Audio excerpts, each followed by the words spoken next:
नमस्कार, मी ऑथर संगीता देवकर आणि माझ्या या यूट्यूब चॅनलमध्ये तुम्हा सर्वांचं खूप खूप स्वागत आहे. तर माझ्या काही लघुकथा आहेत, काही दीर्घकथा आहेत, त्याचं मी सादरीकरण करणार आहे आपल्या या चॅनलमार्फत.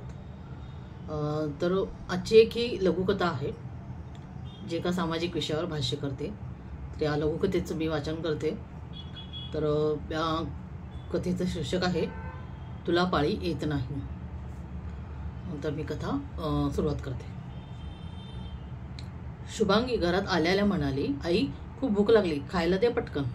हो हो, आधी हातपाय तोंड धुवून ये, उपमा केला आहे मी, आई म्हणाली. आलेच म्हणत शुभांगी फ्रेश व्हायला गेली. शुभांगी इयत्ता 8वीत शिकत होती. मराठी मीडियमच्या शाळेत ती जात होती. सकाळी 10 ते 5 शाळा, मग आल्यावर ती भूकभूक करायची. तिचे आवरून होईपर्यंत आईने उपमा डिशमध्ये काढून ठेवला, वरून बारीक शेव टाकली, बाजूला लिंबाची फोड ठेवली.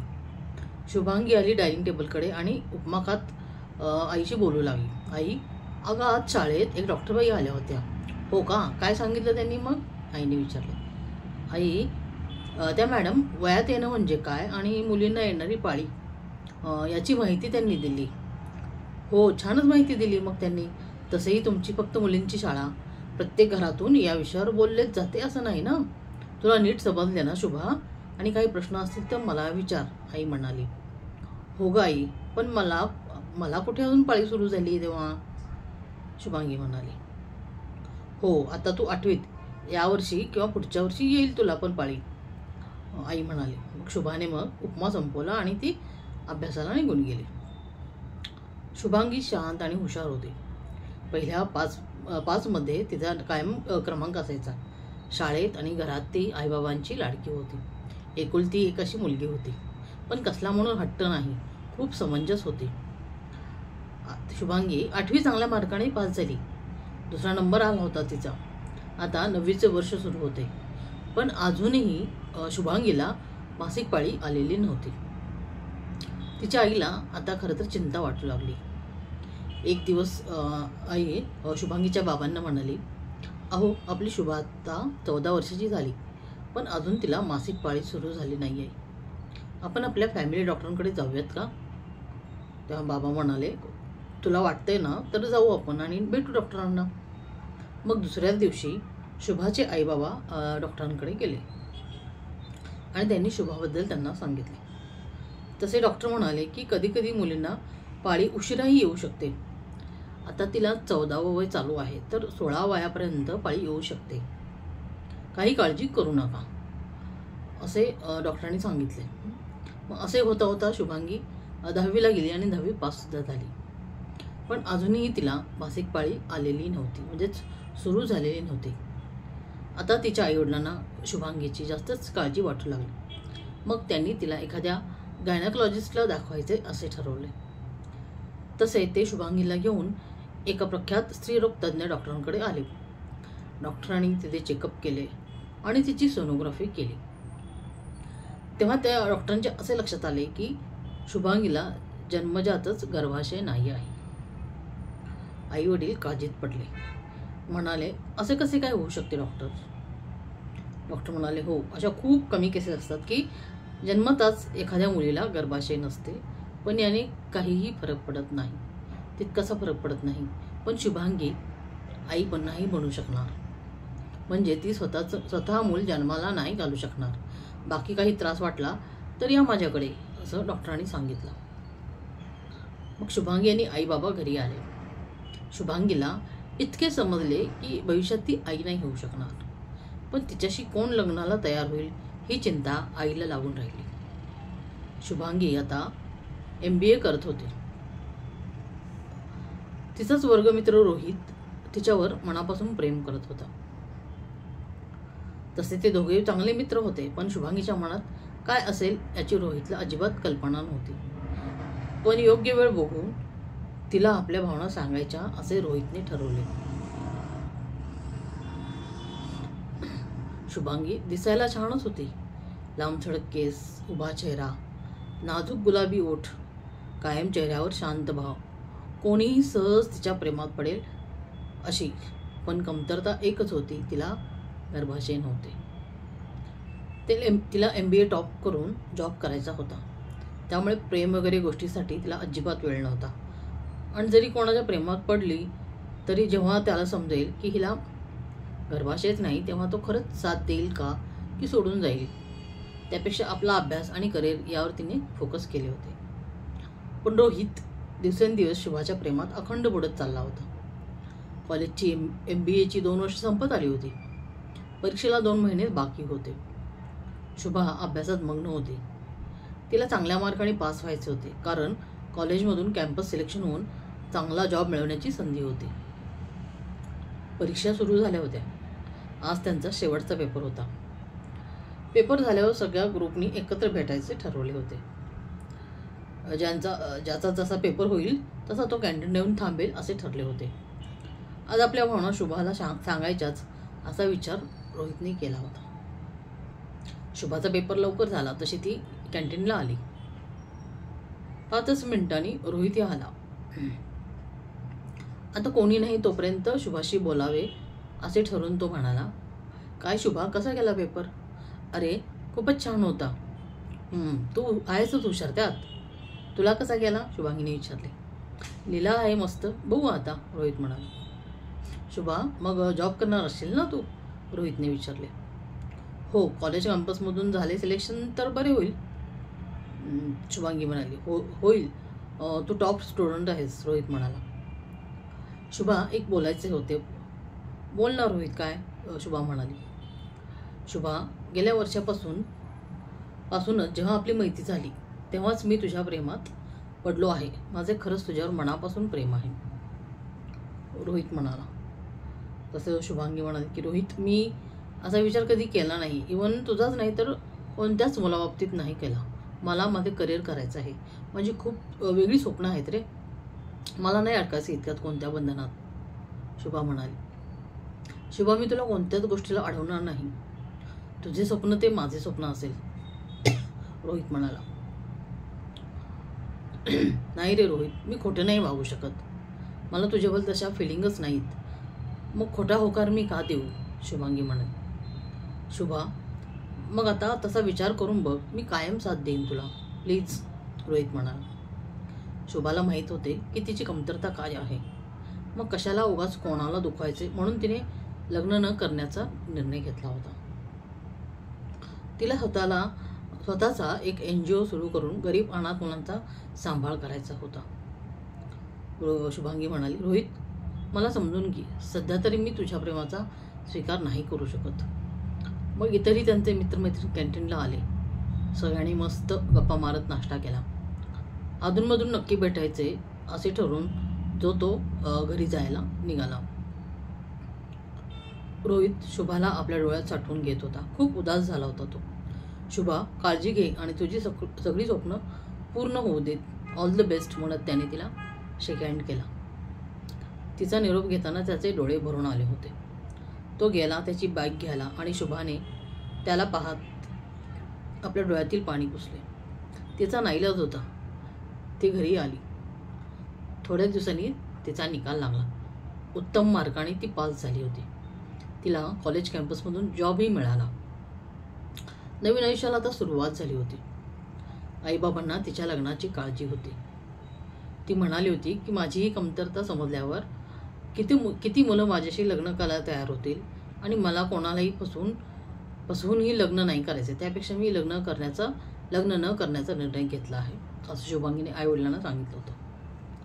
पण शुभा, असा कोणीतरी असेलच ना गं, जो तुला जशी तू आहेस तसे स्वीकारेल आणि मूलत दत्तकसुद्धा घेता येतं. त्यासाठी लग्न न करण्याचा तुझा निर्णय कितपत योग्य आहे, आई म्हणाली. बघू आई, तसा कोणी असेल तर मी विचार नक्की करेन, शुभांगी म्हणाली. आज एक मुलगा शुभाला पाहायला येणार होता. शुभाच्या आईच्या लांबच्या नात्यातला होता तो मुलगा. आई, पण त्याला सगळं खरं सांगायचं, काहीही लपवायचे नाही, शुभा म्हणाली. हो शुभा, तू ऑफिसवरून ये लवकर, मग आपण ठरवू, बोलवू, असं आई म्हणते. तसेच संध्याकाळी शुभा लवकर आली आणि फ्रेश होऊन तयारी करू लागली. शेवटी तिलाही मन भावना होत्याच ना. आपलं कोणीतरी असावे, प्रेमाचे, हक्काचे, आपल्यावर भरभरून प्रेम करणारे, असे सगळ्यांनाच वाटत असते, कारण ते नैसर्गिकच आहे. प्रत्येकाला आपल्या सुखदुःखात सहभागी होणारा जोडीदार हवा असतो. शुभाने छान अशी अबोली कलरची साडी नेसली, मॅचिंग बांगड्या घातल्या, एका हातात वॉच घातले, केस पिनअप करून मोकळे सोडले, हलकी अशी लिपस्टिक लावली. आरशात पाहत तिला अचानक रोहितची आठवण झाली.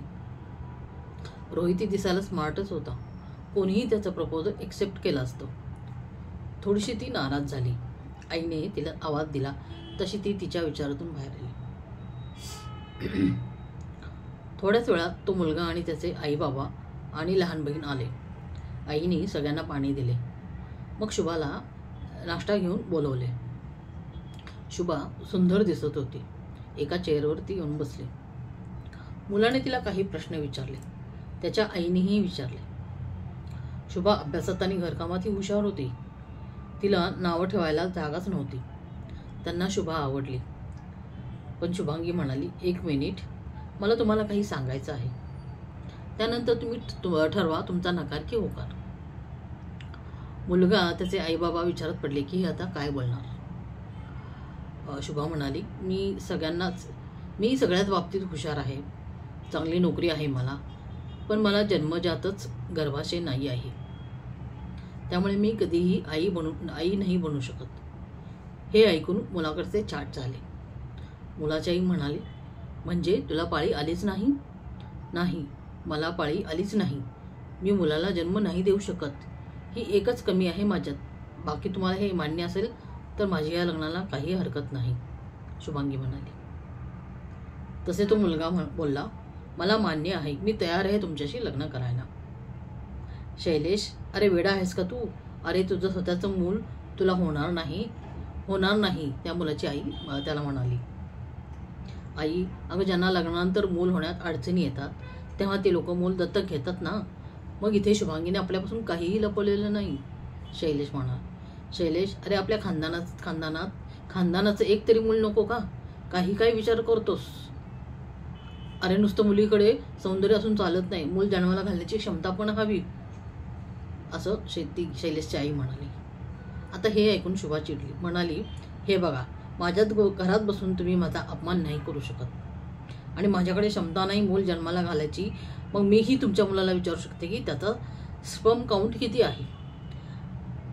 शुभांगी असं बोलली तर शैलेशच्या आईला राग आला. बाई, या मुलीला काही लाज शरम आहे का? शैलेश, उठ चल आता, असे म्हणत शैलेश त्याचे आई बाबा सगळे तिथून निघून गेले. तशी शुभा म्हणाली, बघ आई, यासाठीच मी नको म्हणते लग्न. अगं पण तू असे उलट उत्तर नको करायला होते, आई म्हणाली.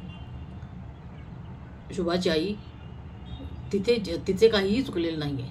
जसे या समाजात मुलींना प्रश्न विचारतात तसे मुलींनाही मुलाला कोणतेही प्रश्न विचारायची मुभा आहे.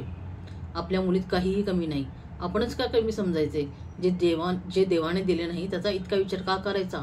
आणि जो शुभाला तिच्या या कमतरतेसोबत स्वीकारेल त्यालाच मी माझी मुलगी देईन, बाबा म्हणाले. शुभाला बाबांचे बोलणे आवडले. तिने बाबांना मिठी मारली. काळजी नको करू बेटा, देवाने प्रत्येकासाठी एक जोडीदार ठरवलेला असतो, फक्त ती योग्य वेळ यायला लागते, असं बाबा म्हणाले. शुभांगी आता तिच्या नोकरीमध्ये व्यस्त झाली होती. अशी 2 वर्ष गेली. एक दिवस शुभाच्या बाबांचे एक जुने मित्र शरद त्यांना भेटायला आले. गप्पा मारता मारता मुलांचा विषय निघाला. तेव्हा शुभाच्या बाबांनी शुभाबद्दल त्यांना सांगितले. तसे ते मित्र शरद म्हणाले, अरे काही काळजी करू नकोस, मी तुझ्या शुभाला सून करून घ्यायला तयार आहे. ते शरद म्हणाले, अरे पण तुझा मुलगा आणि वहिनींना हे मान्य होईल का रे? अरे वसंता, शुभांच्या बाबांचं नाव, माझा मुलगा इतका संकुचित विचाराचा नाही आणि त्याची आई तर समाजसेविका आहे. तीही विचाराने प्रगल्भ आहे, सो डोंट वरी, ते शरद म्हणाले. मी येत्या रविवारी येतो तुझ्या घरी. मग अगदी आनंदाने वसंतराव घरी आले आणि शुभा नुकतीच ऑफिसवरून आली होती. चहा घेताना बाबांनी शुभाला आणि आईला ते मित्रासोबतचे बोलणे सांगितले. शुभा म्हणाली, बाबा उगाच मागच्यासारखं काही नको व्हायला. तुम्ही नीट बोललात ना त्यांच्याशी? हो ग बाळा, मी स्पष्ट सांगितले आहे, रविवारी ते येतील, असं बाबा म्हणाले. रविवारी मग ठरल्याप्रमाणे शरदराव त्यांच्या पत्नीला आणि 2 मुलांना घेऊन वसंतरावांकडे आले. शुभा आतमध्ये होती. आल्या वसंत आणि शरदरावाने आपापल्या कुटुंबाची ओळख करून दिली. शरदरावांना 2 मुलगेच होते, मोठा रोहित आणि धाकटा सुमित. पाणी वगैरे घेऊन झाले तसे रोहितच्या आई म्हणाल्या रोहितची आई म्हणाल्या की मुलीला बाहेर बोलवा. मग शुभाच्या बाबांनी तिला नाश्ता घेऊन यायला सांगितले. शुभा बाहेर दिवाणखान्यात आली आणि तिला पाहताच रोहित बोलला, शुभा तू? मग तिनेही रोहितकडे पाहिले. अरे रोहित, तू कसा काय इकडे? अगं तुलाच पाहायला आलोय ना मी, शरदराव म्हणाले. अरे वा, तुम्ही दोघं एकमेकांना ओळखता? मग अजून काय, काम सोपे झाले, बाबा म्हणाले. हो बाबा, मी आणि शुभा एकाच कॉलेजला एकाच वर्गात होतो, रोहित म्हणाला. शुभा माझी चांगली मैत्रीण आहे. मग शुभाला काही विचारायचा प्रश्नच येत नाही. आता फक्त तुम्हा दोघांचे मत काय ते सांगा, रोहितचे बाबा म्हणाले. रोहितची आई म्हणाली, शुभा रोहित तुम्ही दोघे आत जाऊन बोलू शकता, शुभाचे बाबा बोलले. तसे ते दोघे शुभाच्या रूममध्ये गेले आणि बेडवर बसले. शुभा म्हणाली, रोहित तुला माझ्याबद्दल सगळं माहीत आहे का? तसं रोहितने तिचा हात हातात घेतला, म्हणाला, या कारणासाठी मला तू नकार दिला होतास ना? याच कारणासाठी तू मला नकार दिला होतास ना? अगं एकदा सांगून तरी बघायची होती शुभा, तेव्हाही मी तुझा स्वीकार केला असता, कारण माझं तुझ्यावर खरंच प्रेम आहे. पण बघ, आता नशिबाने आपली भेट पुन्हा घडवून आणली. हो रोहित, इट्स डेस्टिनी, शुभांगी म्हणली. मग आता तरी तुला माझं प्रेम मंजूर आहे का, रोहितने विचारले. तू आजही मला तितकीच आवडतेस, रोहित म्हणाला. आईबाबांचा शब्द नाही मोडायचा म्हणून तुला पाहायला आलो आणि तूच पुन्हा भेटलीस.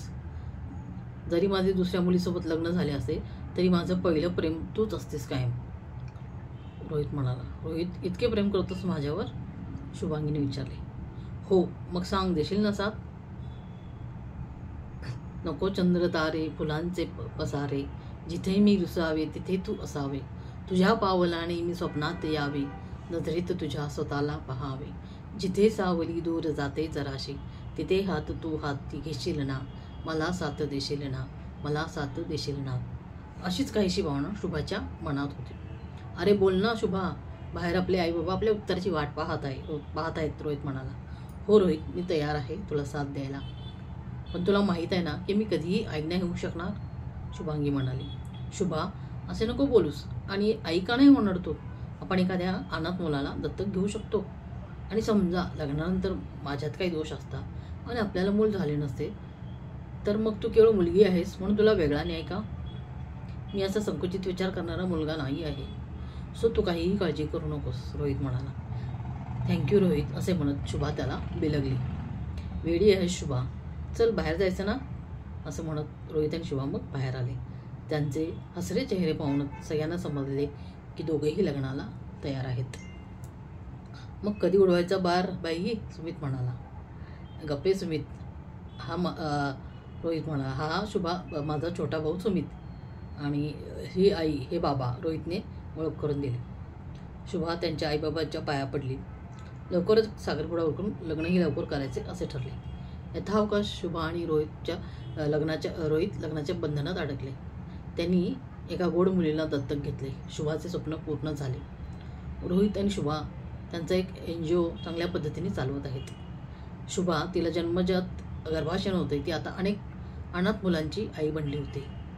मूल जन्माला घालणं म्हणजेच आईपण नसते, अनाथांचं नाथ होणे ही सुद्धा आईपणच नव्हे का? तर ही माझी एक छोटीशी लघुकथा. तर मुलगी बघायला गेल्यावर अगदी स्वाभाविकपणे पाळी येते का तुला, हा प्रश्न विचारला जातो. तो एका अर्थीच योग्यच आहे म्हणा. अन्यथा लग्नानंतर काही गोष्टी उघडकीस आल्या तर सगळंच विचित्र होऊन बसते. शिवाय फसवणुकी व्हायला नकोच कुणाची. मात्र मुलाला तुझा स्पर्म काउंट किती हे विचारलं जात नाही. डायबिटीज, हृदयरोग किंवा आंधळेपणा, मूकबधिरता आणि अस्थमा असलेल्या व्यक्तींना समाज सामावून घेतो. तितक्याच चटकन गर्भाशय नसलेल्या किंवा मासिक पाळी येऊनच शकणाऱ्या मुलींना स्वीकारलं गेलं पाहिजे. या पृथ्वीवर प्रत्येक जीवाच्या जन्मामागे काहीतरी दैवी प्रयोजन आहे, स्थान आहे. प्रत्येकाची समाजाला गरज आहे आणि प्रत्येक जीवाला आनंदाने जगण्याचा हक्क आहे, हे विसरून चालणार नाही. तरी शेवटची माहिती गुगलवरची होती. माझी ही कथा तुम्हाला कशी वाटली नक्कीच मला कमेंट करून सांगा. माझ्या बऱ्याचशा अशा कथा आहेत ज्या वेगवेगळ्या विषयावरती आहेत, तर त्या कथा मी तुमच्यापुढे नक्कीच सादर करणार आहे. आणि आधुनिक ज्या महिला वेगवेगळ्या क्षेत्रामध्ये कार्य करत आहेत, कोणी उद्योगधंद्यामध्ये आहेत. तर अशा महिलांच्या व्यवसायाच्या ग्रोथसाठी आपल्या चॅनलवरून त्यांची मुलाखत घेऊन त्यांचं काम अनेक लोकांसमोर आणलं जाईल. तर तुम्हाला कोणाला तुमच्या स्वतःबद्दल, तुमच्या कामाबद्दलची माहिती द्यायची असेल, त्यांनी नक्कीच मला कमेंटमध्ये कमेंट करा. तुमचं नाव आणि मोबाईल नंबर द्या. आपण तुमचा इथे एक छोटासा इंटरव्ह्यू घेऊ शकतो आपल्या चॅनलद्वारे आणि तुमची ओळख जगासमोर इथे मांडण्याचा मी तुम्हाला एक छोटासा प्रयत्न करणार आहे. तर नक्कीच तुम्ही नवीन असाल तर आपल्या चॅनलला सबस्क्राईब करा आणि व्हिडिओ आवडला असेल तर नक्कीच जास्तीत जास्त शेअर करा आणि लाईक करा. धन्यवाद.